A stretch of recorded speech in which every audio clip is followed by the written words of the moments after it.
Om Swastiastu. Halo anak-anak, apa kabar? Semoga kalian semua selalu berada dalam kondisi yang sehat. Untuk pertemuan kali ini kita akan membahas terkait dengan data berkelompok. Yang pertama yang akan kita bahas dalam data berkelompok adalah rata-ratanya.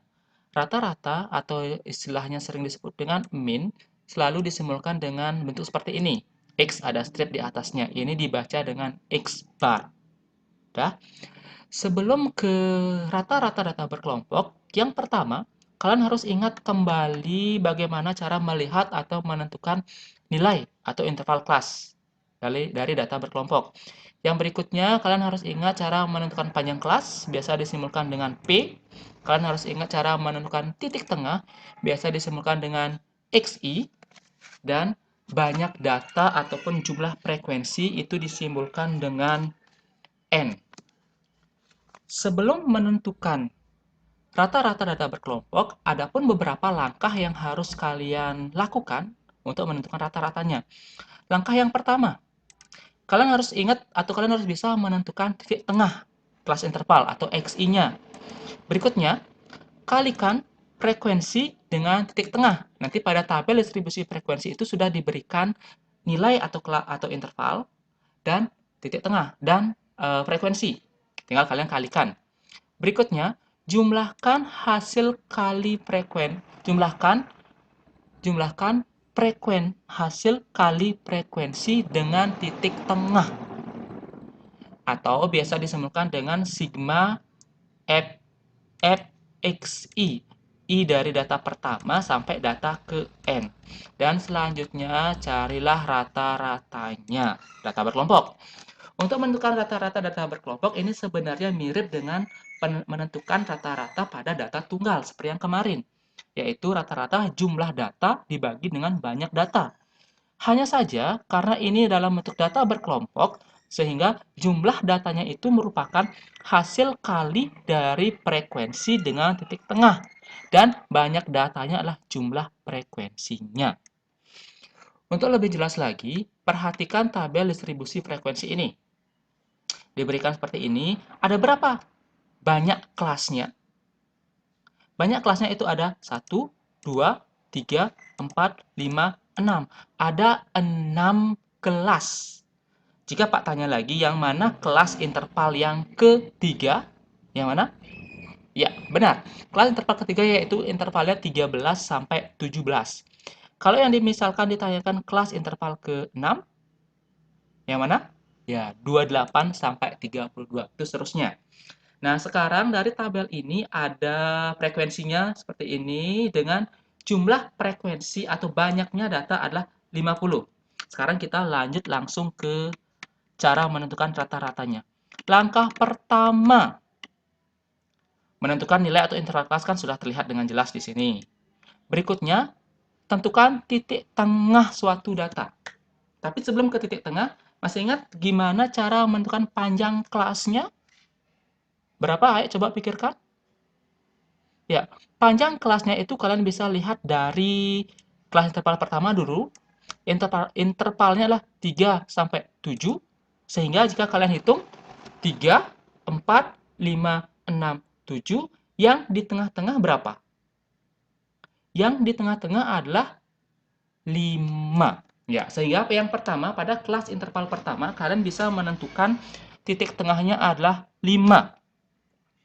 Berikutnya, titik tengah pada kelas interval yang kedua.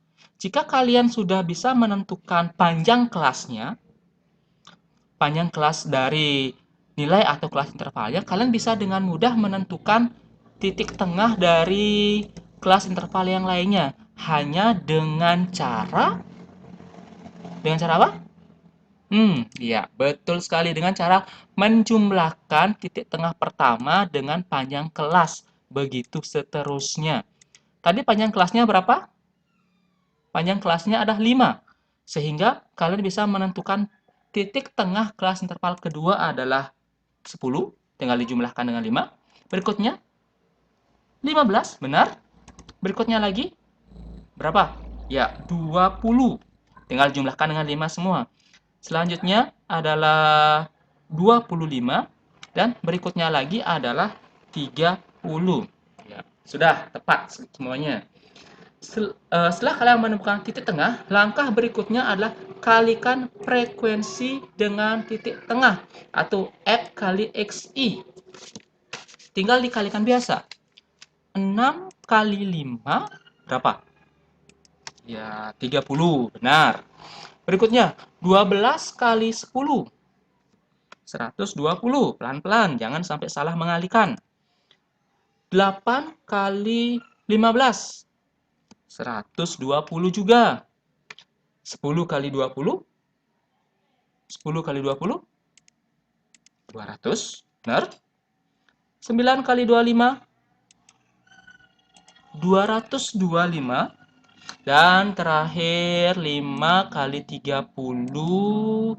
150. Sudah, itu hasil kali dari frekuensi dengan titik tengah. Dan sekarang, langkah berikutnya adalah tentukan jumlah ini semua. Tentukan jumlahnya. Tinggal kalian jumlahkan saja. 30 tambah 120 tambah 120 dan seterusnya. Ini hasilnya adalah, silakan diorek-orek sendiri. Itu hasilnya berapa? Ya, hasilnya adalah 845 jumlah dari sigma F kali XI. Dah ketemu, sama nggak jawabannya? Nah, setelah kalian menemukan jumlah dari sigma FI XI, maka kalian bisa langsung menentukan rata-ratanya. Rata-rata adalah jumlah dari F perkalian dari F frekuensi dengan titik tengah dari data pertama sampai data ke N dibagi dengan jumlah data. Dibagi dengan banyak data. Atau sering disebut dengan jumlah frekuensinya. Sekarang, jumlah datanya berapa? Jumlah datanya kita temukan tadi adalah ini. 845. Kita tulis di sini. 845. Coba ya. 845. Terus banyak datanya ada berapa tadi? Di jumlah frekuensinya. Masih ingat? Coba kita cek lagi di atas. Ya, jumlah datanya ada 50. Sehingga untuk rata-ratanya adalah 845 dibagi dengan 50. Hasilnya, berapa hasilnya? Tinggal dibagi saja. Ya, hasilnya adalah 16,9. Udah, gampang kan? Ini merupakan cara menentukan rata-rata data berkelompok. Jadi ingat kembali, dalam menentukan rata-rata data berkelompok, yang pertama kalian harus bisa menentukan panjang kelasnya berapa. Yang berikutnya cari titik tengah. Berikutnya lagi kalikan titik tengah dengan frekuensi. Selanjutnya jumlahkan perkalian antara titik tengah dengan frekuensi, baru dapat rata-ratanya. Dan cara menentukan rata-ratanya, jumlah data yang tadi dibagi dengan banyaknya data. Nanti jika ada pertanyaan, silakan bisa ditanyakan jika ada yang kurang dipahami. Sebagai latihan, silakan kalian kerjakan satu soal di bawah ini. Tentukanlah rata-rata dari data berikut. Prosesnya sama. Tinggal kalian ikuti langkah per langkah. Dan semoga bisa dikerjakan. Dah? Untuk pertemuan kali ini sudah kita cukupkan. Kita bertemu lagi di materi berikutnya.